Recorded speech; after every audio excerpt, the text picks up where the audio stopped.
Bonjour à tous et bienvenue donc dans cette toute nouvelle vidéo. Alors c'est rare que je le fasse sur la chaîne.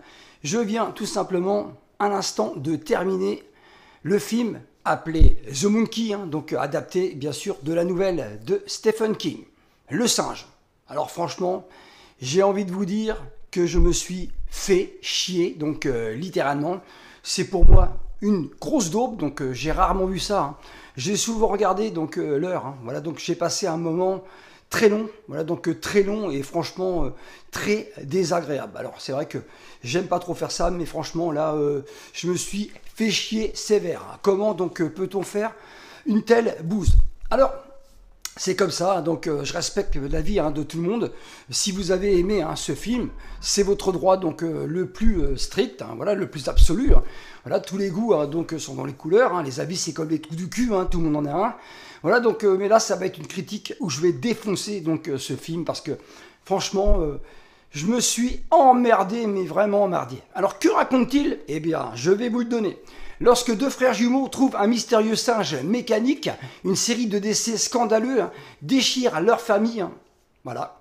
25 ans plus tard, le singe commence une nouvelle série de meurtres, obligeant donc les frères et sœurs à affronter le jouet maudit. Voilà, donc on va traiter tout simplement de jouets, tout simplement de jouets démoniaques. Alors franchement, je peux vous dire que dans le genre jouets démoniaques, il y a largement bien mieux. Voilà, donc écoutez, franchement, mon Dieu, que c'est long. Donc ça traîne en longueur, ça dure 1h40 à peu près. Voilà, donc je l'ai vu dans une copie 4K, donc UHD. Franchement, ça sera pas le film d'horreur de l'année, en tout cas pour moi. Alors, il est sorti en 2025, il est réalisé par un certain Oz Perkins. Écoutez, à ce nom-là, vous dit peut-être quelque chose. Bien sûr, il a sorti apparemment les dernières Long Ness, le film, il me semble le titre que c'est ça. Voilà, donc je ne l'ai pas vu, donc c'est pareil, il y avait du plus et du moins. Voilà, donc un thriller. Voilà, donc écoutez, à l'occasion, je le regarderai peut-être, mais je ne l'ai pas vu. Alors, Oz Perkins, et oui, donc c'est un acteur et scénariste américain. C'est le fils tout simplement d'Anthony Perkins, et oui, donc Norman Bates de Psychose. Alors, ce dernier a joué donc également tout petit, il avait 12 ans. Donc il avait joué le rôle de Norman Bates donc dans Psychose 2, donc sorti en 83.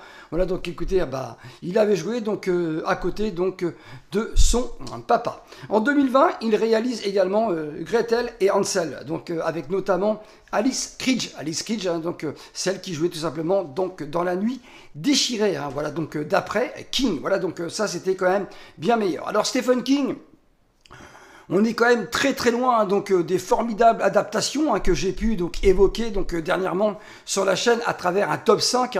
Franchement, c'est vrai que vous voyez, sur la chaîne, je parle souvent donc de vieux films et c'est vrai que c'est pas en regardant donc ce genre de bouse que je vais continuer donc à saluer le cinéma de genre d'aujourd'hui.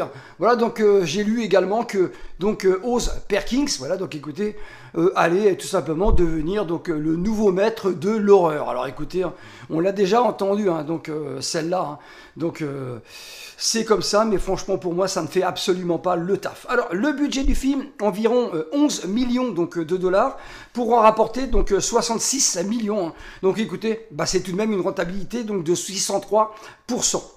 Et en France, c'est à peu près environ 450 000 spectateurs. Voilà, on peut quand même pas dire non plus que c'est énormissime pour une adaptation donc de Stephen King. Donc en France, chez nous, il est sorti simplement le 19 février donc dernier. Donc 40 ans donc après l'histoire donc de cette histoire de Stephen King, on a droit à un nouveau film. Est-ce prometteur? Voilà, donc écoutez, ça nous promettait que ça allait être prometteur. Pour moi, c'est une grosse merde. Voilà, donc une grosse bouse énormissime. Voilà, donc franchement, il y a des scènes. Il y a du gore donc à outrance. Voilà, vous avez une femme qui se baigne, qui est prête à se baigner donc dans sa piscine. Elle va exploser donc les tripes à l'air. Voilà, donc écoutez, du gore à l'extrême, comme on le fait toujours donc dans les dernières productions. J'ai envie de vous dire que c'est pas avec du gore qu'on réussit un très bon film de genre. Voilà, donc bien entendu tout cela n'engage que moi. Alors La nouvelle donc de King s'appelle tout simplement donc Le Singe. Elle était sortie donc en novembre 1980, hein, donc bien sûr dans les meilleures librairies. Donc et un premier film donc était sorti, hein, Le Singe du Diable, donc qui avait vu donc le jour également en 84. Je n'ai pas vu hein, donc cette œuvre, hein, j'étais passé totalement à côté. Alors la version donc 2025, The Monkey mêle habilement, hein, apparemment, c'est ce que j'ai noté, habilement. Voilà, maintenant j'ai plus tellement envie de le penser comme ça, l'horreur et l'humour noir. Voilà, donc écoutez, c'est vrai que on essaye même hein, de faire de l'humour, voilà, donc ça ne fonctionne pas énormément. Alors au casting, on y va, donc on a la tête d'affiche Theo James, voilà, donc qui va tout simplement interpréter donc le rôle donc de deux jumeaux, voilà, qu'on a vu dans la saga donc d'Underworld aux côtés de Kate et Beckinsale. Et dans la saga donc Divergente, voilà, donc écoutez, bah moi hein, j'ai préféré hein, Theo James donc dans ces deux sagas. Alors également donc Tatiana donc Malasry, hein, qu'on a vu donc dans l'excellent Les Promesses de l'ombre, le thriller signé David Cronenberg en 2007. Voilà, donc écoutez, aux côtés de Naomi Watts. Ça, c'était un grand film.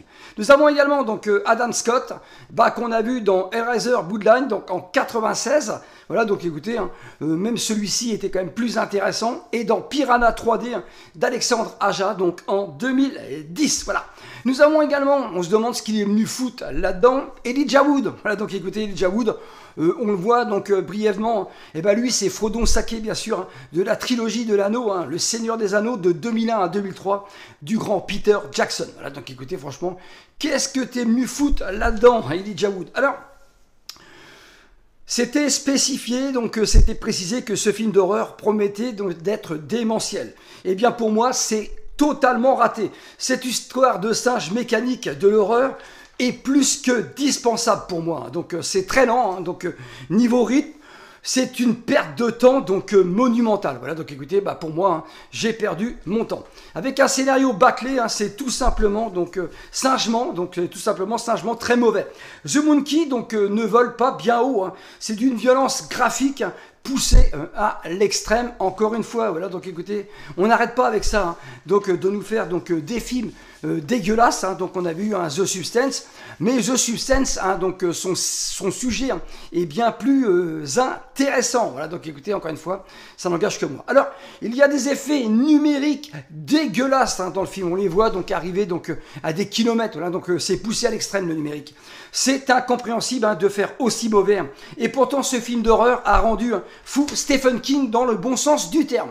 Alors Stephen King, je ne sais pas ce qu'il prend. Lui, il salue hein, donc ce film. Alors franchement, remarquez, hein, c'est pas la première fois. Alors, c'est un cocktail de gore déjanté hein, et d'humour donc désespérante hein, pour ma part, de l'explosion hein, donc de chair humaine à outrance. Hein, que cela donc devient indigeste donc et ridicule. Voilà, donc écoutez, franchement, c'est vrai que ça devient complètement débile. The Monkey, c'est une histoire donc d'humour noir trempé donc dans le sang, hein, bien sûr. C'est une adaptation absurde du jouet démoniaque. Voilà, écoutez, on a vu hein, bien mieux que ça. Hein. Le film donc souffre également hein, donc du développement de ses personnages. Voilà, donc écoutez, c'est vrai que ces personnages sont absolument donc mal développés.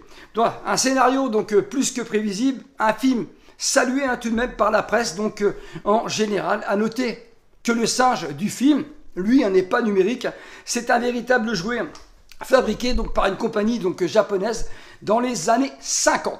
Voilà, alors pour tous ceux qui sont tombés donc amoureux de cette œuvre, vous avez le droit, je respecte votre avis. Pour moi, c'est un gros film, donc franchement, c'est un gros film, donc dispensable. Voilà, donc c'est nul à chier. Hein. Et ce film donc verra le jour et sortira donc en Blu-ray, hein, donc 4K Ultra HD Steelbook hein, dès le 12 juillet prochain. Vous avez un visuel donc bien sûr provisoire, un non officiel donc sur cette vidéo. Alors franchement, des jouets hein, donc démoniaques, on en a déjà eu hein, donc au cinéma. Si vous voulez vraiment vous régaler, bah, préférez hein, donc Chucky, hein, donc toute la saga et notamment le premier hein, signé Tom Holland, Child's Play. Hein, voilà, et surtout le Dolls de Stuart Gordon que j'ai évoqué donc sur cette chaîne. Vous passerez certainement donc un meilleur moment qu'avec ce The Monkey. Hein, cette histoire donc de deux frangins. Voilà, donc tout le monde va crever, donc tu vas mourir, mais c'est pas grave. Voilà, donc franchement, voilà ce qu'on sort un peu dans ce film. Et c'est vrai que c'est un film assez sombre, mais franchement, qu'est-ce que je me suis emmerdé. Voilà, donc c'est vraiment une grosse bouse du 7e art. Ciao.